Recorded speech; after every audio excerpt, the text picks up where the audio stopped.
Hello everyone, कैसे हैं आप सभी। उम्मीद करती हूँ आप सब लोग स्वस्थ होंगे, खुशहाल होंगे, मस्त होंगे अपनी लाइफ में। आज मैं अपने चैनल पर फिर से आपके लिए एक और मजेदार स्टोरी लेके आई हूँ। पर ये कोई एनिमल की स्टोरी नहीं है, ये एक छोटी सी हॉरर स्टोरी है। हॉरर मतलब भूतिया कह लीजिए, डरावनी कह लीजिए, कुछ भी कह लीजिए, जिसमें थोड़ा सा डर लगे। उतना डरावनी नहीं है क्योंकि हम तो पढ़ रहे हैं। ये कोई टीवी में तो कोई एनिमेटेड तो है नहीं ये जिसको देख के हम डर जाएंगे या डर लगेगा हमें। ठीक है। तो आज की जो स्टोरी है उसका टाइटल है अ पुअर स्पिरिट।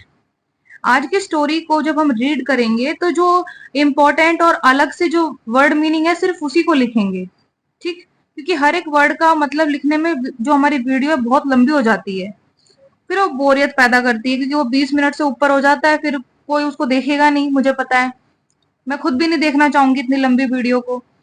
तो उस पूरी लाइन का मतलब समझ लेंगे कि उस पूरी लाइन में क्या दिया हुआ है, उतने में ही हमें बहुत ज्यादा हेल्प मिल जाएगी। ठीक है, तो हम शुरू करते हैं। A poor spirit. पुअर का क्या मतलब होता है? तुच्छ, गरीब या परेशान। ठीक है। स्पिरिट, स्पिरिट क्या होती है? हमारी आत्मा होती है। ठीक, यहाँ पर स्पिरिट को हम भूत नहीं कहेंगे या चुड़ैल वगैरह कुछ नहीं कहेंगे। स्पिरिट सिर्फ आत्मा होती है। ये जो भूत प्रेत वगैरह आते हैं ये घोस्ट में आते हैं। किस में आते हैं? Ghost, GHOST। बट ये कोई घोस्ट नहीं है, ये एक स्पिरिट है, एक आत्मा है। सो हम स्टोरी को पढ़ना शुरू करते हैं। आप अपनी रीडिंग पे फोकस कीजिएगा। Gaurav lived in a small village. Gaurav नाम का एक लड़का था, एक छोटे से गांव में रहता था। There were dense forests around his village. There were dense, dense का मतलब क्या होता है? घना या फिर घने। फॉरेस्ट, फॉरेस्ट मतलब जंगल। There were dense forests around his village. उसके गांव के चारों तरफ घने जंगल थे। He had heard from his parents that spirits roam in those forests. क्या सुनता था वो? He had heard, वो सुनता था from his parents, अपने पेरेंट्स से, अपने माता पिता से, that कि spirits roam in those forest, की जो आत्माएं हैं वो उन जंगलों में घूमती रहती है। रोम का मतलब होता है घूमना। ठीक है। क्या सुनता था वो अपने पेरेंट्स से कि वो जो घना जंगल था उसके घर के चारों तरफ उसमें आत्माएं घूमती रहती हैं। One day while playing with his friends, एक दिन जब वो अपने दोस्तों के साथ खेल रहा था उसी दौरान, he went outside the village limits, वो अपने गांव की सीमा से बाहर चला गया खेलते खेलते। ठीक है। His balls went to an abandoned house.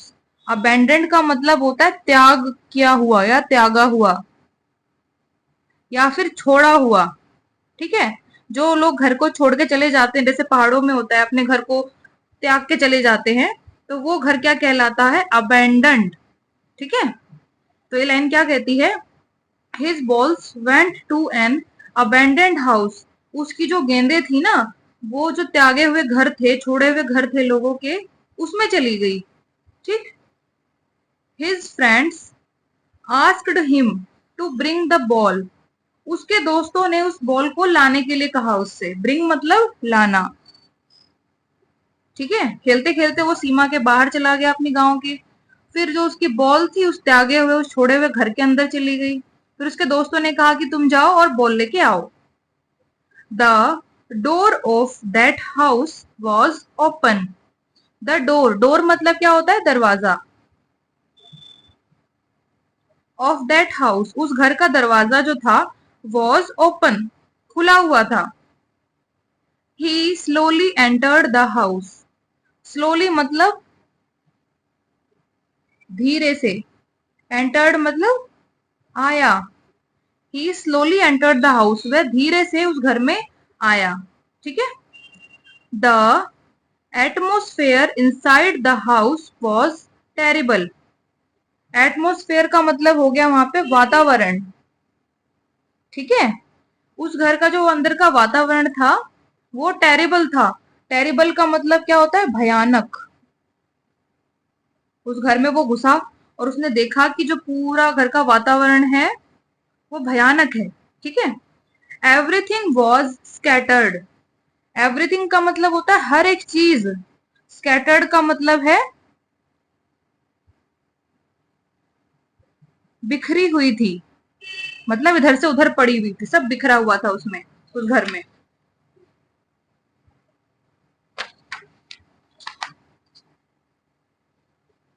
Scattered everywhere. Everywhere मतलब हर जगह जो चीजें थी उस घर की इधर उधर बिखरी पड़ी थी। Suddenly he started feeling very cold. Suddenly मतलब अचानक से। ठीक है। सडनली का क्या मतलब होता है? अचानक से। He started feeling very cold. Cold मतलब ठंडा। उसको थोड़ी सी ठंड लगने लग गई। ठीक है। उसको उसने ठंडा होना महसूस किया कि उसको उसके अगल बगल जो है एटमोस्फेयर, जो वातावरण है, जो वायुमंडल है, वो ठंडा हो रहा है। And also he heard a strange sound. Strange का मतलब होता है अजीब। साउंड का मतलब आवाज। ठीक है। And also he heard a strange sound. और उसने एक अजीब सी आवाज भी सुनी। एक तो उसको ठंड लग रही है, ऊपर से उसको आवाज भी सुनाई दे रही है, एक अजीब सी आवाज। ठीक है। ही स्लोली लुक्ड बैक। लुक्ड ये बना है लुक से, और बैक का मतलब क्या होता है? पीछे। ही स्लोली लुक्ड बैक। स्लोली का मतलब धीरे से, लुक्ड बैक पीछे देखा। ठीक है। उसने जो आवाज आ रही थी इस वजह से वो थोड़ा सा पीछे मुड़ के उसने देखा। He saw a woman. उसने एक औरत देखी। क्या देखी? एक औरत। Her hairs were long and touching the ground. उसके जो बाल थे वो लंबे थे और ग्राउंड यानी जमीन को या फर्श को छू रहे थे, टच कर रहे थे। ठीक है। इतने लंबे बाल थे मतलब उस औरत के। Her nails were long and sharp. Nails क्या होते हैं? नाखून। ये। ठीक है। Her nails were long. Long मतलब लंबे। And sharp. शार्प का मतलब होते हैं तेज या फिर नुकीले। Her eyes were big and red. उसकी जो आंखें थी उस औरत की वो बिग थी। बिग मतलब बड़ी। एंड रेड और लाल रंग की उस औरत की आंखें थी। Gaurav ran away in fear after seeing her. Gaurav डर के मारे उसको देखकर भागा। अब उसको देख लिया ऐसे हालत में, उस वो औरत को, इतने लंबे बाल हैं, इतने लंबे नाखून हैं उसके, और आंखें उसकी बिल्कुल बड़ी बड़ी और लाल है। तो वो डर गया बेचारा। तो वो वहां से भागा डर के मारे। ठीक है। उसको देखकर। Then the woman held his hand and said. The woman held. Woman ने, जो औरत थी उसने, हेल्ड मतलब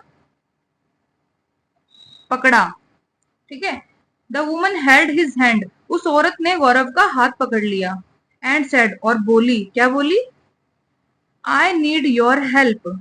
मतलब नीड मतलब जरूरत, और हेल्प मतलब मदद। I need your help. मुझे तुम्हारी मदद की जरूरत है। I am a victim of domestic violence. Domestic ये इसका मतलब होता है घरेलू। वायलेंस का मतलब होता है शिक्षा। शिक्षा कह रही हूँ, हिंसा। ठीक है।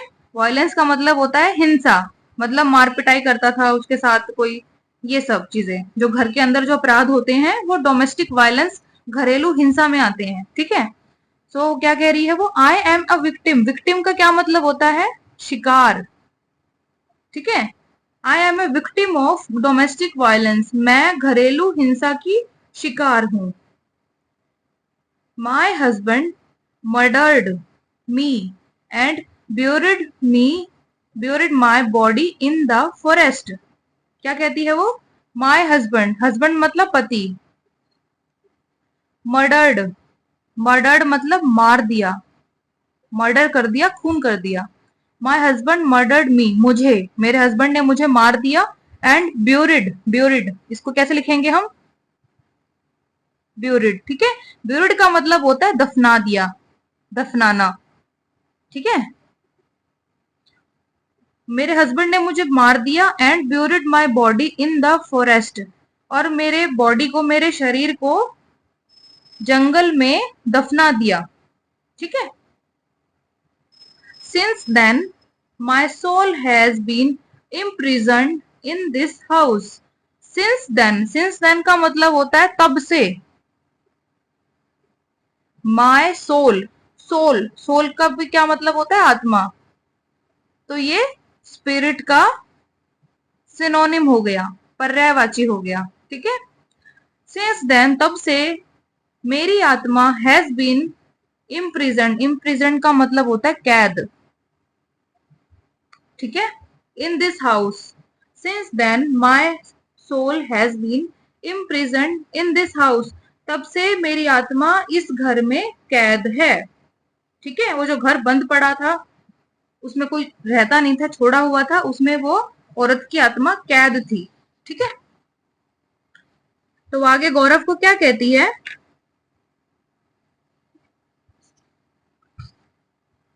Please Lybrate me. प्लीज का मतलब कृपया। ठीक है। लाइब्रेट का मतलब होता है मुक्त कराना, फ्री कराना। ठीक है। प्लीज लाइब्रेट मी, मुझे मुक्त करा दो। Hearing this, Gaurav promised to help the woman. Hearing this, hearing का मतलब होता है सुनना। हियरिंग दिस का मतलब हो गया यह सुनकर। गौरव प्रोमिस्ड, गौरव ने वादा किया। प्रोमिस का मतलब होता है वादा। प्रॉमिस किया, वादा किया। टू हेल्प द वुमन, उस वुमन की हेल्प करने के लिए, उस औरत की मदद करने के लिए जो गौरव है उसने वादा किया। Then the spirit let him go from there. Then मतलब तब, लेट हिम गो तब जो आत्मा थी उसने गौरव को वहां से जाने दिया। ठीक है। आफ्टर सम टाइम, कुछ समय बाद, गौरव केम अगेन, गौरव दोबारा आया। ठीक है। विद हिज पेरेंट, अपने पेरेंट के साथ। पेरेंट कौन होते हैं? हमारे अभिभावक। ठीक है। अभिभावक, और अभिभावक कौन होते हैं? हमारे माता पिता।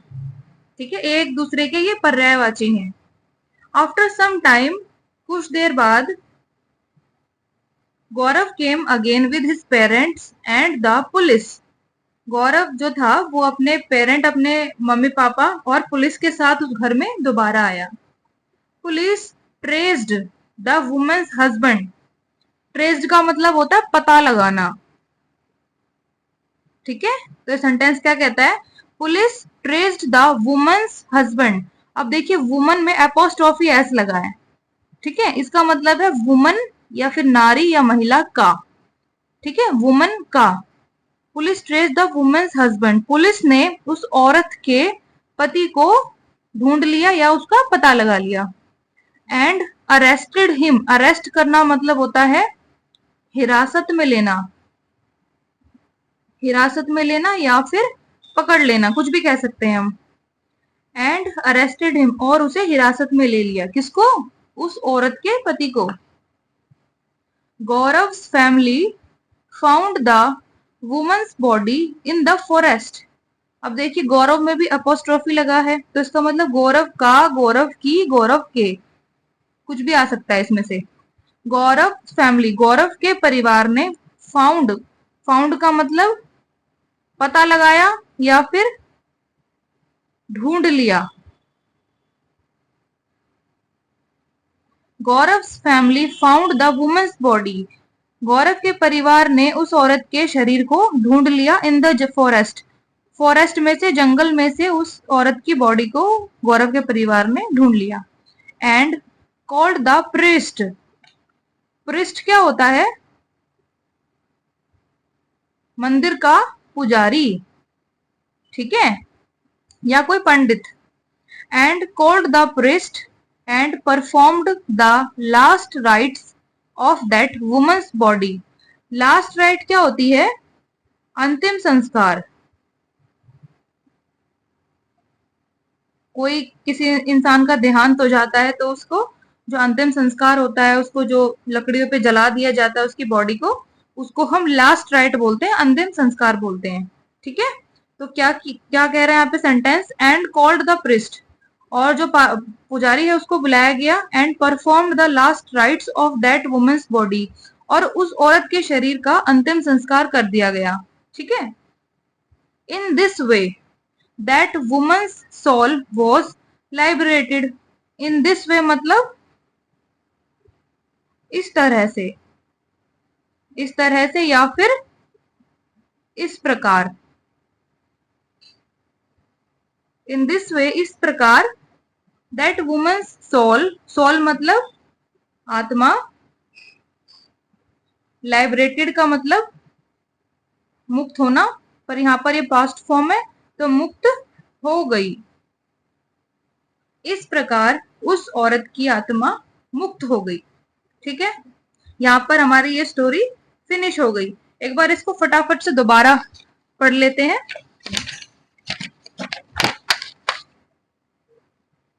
तो इसका टाइटल क्या था इस स्टोरी का, अ पुअर स्पिरिट, एक तुच्छ या परेशान आत्मा।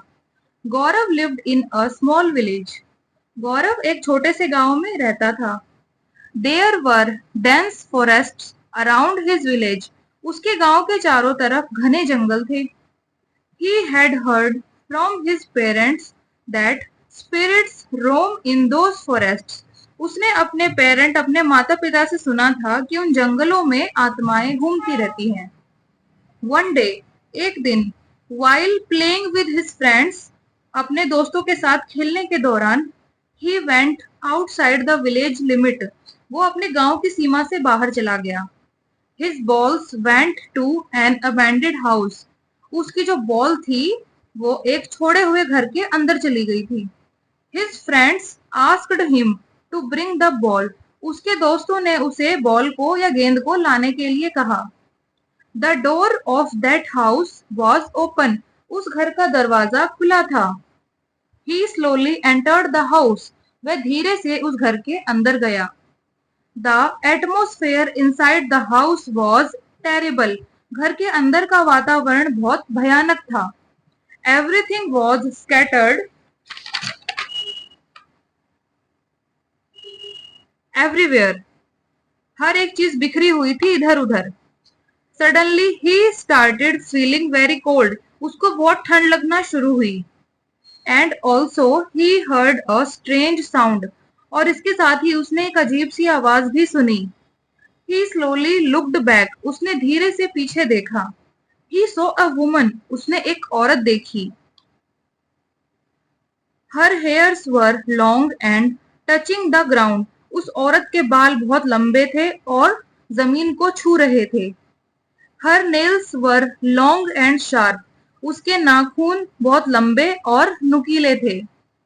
Her eyes were big and red. उसकी आंखें बड़ी बड़ी और लाल थी। गौरव ran away in fear after seeing her. गौरव उसको देखकर डर के मारे वहां से भाग गया। Then the woman held his hand. तभी उस औरत ने उसका हाथ पकड़ लिया। And said, और कहा, I need your help. मुझे तुम्हारी हेल्प की, तुम्हारी मदद की जरूरत है। I am a victim of domestic violence. मैं घरेलू हिंसा का शिकार हूँ। My husband murdered me and buried my body in the forest. मेरे पति ने मुझे मारकर मेरे शरीर को जंगल में दफना दिया। Since then, my soul has been imprisoned in this house. तब से मेरी आत्मा इस घर में कैद है।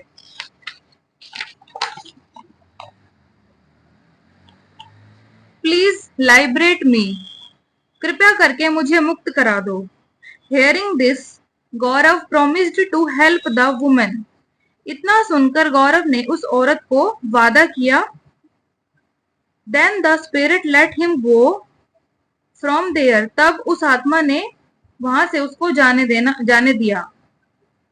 After some time, कुछ समय बाद, गौरव came again with his parents and the police. कुछ समय बाद गौरव अपने माता पिता और पुलिस के साथ वहां पर दोबारा आया। Police traced the woman's husband, police ने उस औरत के पति का पता लगाया। एंड अरेस्टेड हिम, और उसको हिरासत में ले लिया। Gaurav's family found the woman's body in the forest, Gaurav के परिवार ने उस औरत की बॉडी को, उस औरत के शरीर को जंगल में ढूंढ लिया। एंड कॉल्ड द प्रिस्ट, और पंडित को बुलाकर performed the last rites of that woman's body, उस औरत के शरीर का अंतिम संस्कार करा दिया। इन दिस वे, इस तरह से, दैट वुमेन्स सोल वॉज लाइबरेटेड, इस तरह से या इस प्रकार से उस औरत की जो आत्मा थी वो मुक्त हो गई, चली गई वहां से, ये धरती से उसकी आत्मा परलोक चली गई, क्योंकि उसकी बॉडी का अंतिम संस्कार हो गया। ठीक है। अब इस जो हमारी हॉरर स्टोरी थी, ये उतनी ज्यादा तो हॉरर थी नहीं, नॉर्मल स्टोरी थी, बट हाँ, नॉर्मल एनिमल की स्टोरी से या किसी ऐसे से ये थोड़ी सी अलग थी। तो अब इस स्टोरी का हम मॉरल देख लेते हैं। तो इस स्टोरी का मॉरल क्या है? Good work always gives good results. Good मतलब अच्छे, वर्क मतलब काम। ठीक है, अच्छे काम, ऑलवेज मतलब हमेशा, गिव्स देते हैं, गुड अच्छा, रिजल्ट्स, रिजल्ट्स मतलब नतीजे या फिर परिणाम। क्या कहता है स्टोरी का moral? Good work always gives good result, अच्छे काम का हमेशा अच्छा ही नतीजा होता है। ठीक है, और ये तो सच्ची बात है, अगर आप कुछ अच्छा काम करोगे किसी के लिए भी तो उसका रिजल्ट तो अच्छा आएगा ही। बहुत कम केसेस में ऐसा होता है कि कोई इंसान अच्छे काम के बदले आपका कुछ बुरा कर दे। उसके कर्म उसके साथ हैं, आपके कर्म आपके साथ हैं। हर किसी की मदद करिए अगर आप कर सकते हैं तो। इस स्टोरी में यही दिखाया गया है। उस लड़के ने तो, उस छोटे से बच्चे ने तो एक आत्मा की मदद कर दी। बताइए, बहुत बड़ा काम कर दिया उस आत्मा के लिए। वो आत्मा इस धरती से मुक्त होकर परलोक चली गई, भगवान के पास चली गई। बहुत पुण्य का काम किया उसने। मैं ये नहीं कहती कि आप भी इसी तरीके का कोई डरावना काम कीजिए। मैं ये कहती हूँ इस स्टोरी को मद्देनजर रखते हुए कि अगर कोई आपसे मदद मांग रहा है और आपको पता है कि वो इंसान अच्छे काम के लिए मदद मांग रहा है, तो आप उसकी मदद कीजिए अगर आप उसकी मदद कर सकते हैं तो। अगर आपको ये पता है कि जो आपके सामने वाला आपसे मदद मांग रहा है वो किसी बुरे काम के लिए मांग रहा है, तो आपको बिल्कुल भी मदद नहीं करनी चाहिए, नहीं तो उसके बुरे काम में आपकी भागीदारी हो जाएगी, आप भी उसमें बराबर के क्रिमिनल हो जाएंगे। इसलिए बुरे काम में कभी भी किसी का साथ नहीं देना चाहिए, और अच्छे काम को करने में कभी भी इंसान को पीछे नहीं रहना चाहिए। यही चीज ये स्टोरी हमें सिखाती है कि हम, आप जब भी अच्छा काम करेंगे उसका रिजल्ट, उसका परिणाम, उसका फल हमेशा अच्छा ही निकलेगा। ठीक है, तो इस स्टोरी के साथ आज की वीडियो हमारी समाप्त होती है। अगर आपको स्टोरी अच्छी लगी हो तो प्लीज लाइक कीजिएगा, शेयर कीजिएगा और सब्सक्राइब भी कीजिएगा। अब मिलते हैं नेक्स्ट वीडियो में, तब तक के लिए be happy, be healthy and God bless you all. And at last, thanks for watching my video. ठीक है, सब्सक्राइब करना बिल्कुल मत भूलिएगा, ये मेरी आपसे रिक्वेस्ट है। अब हम मिलते हैं अपनी अगली वीडियो में, तब तक के लिए थैंक यू।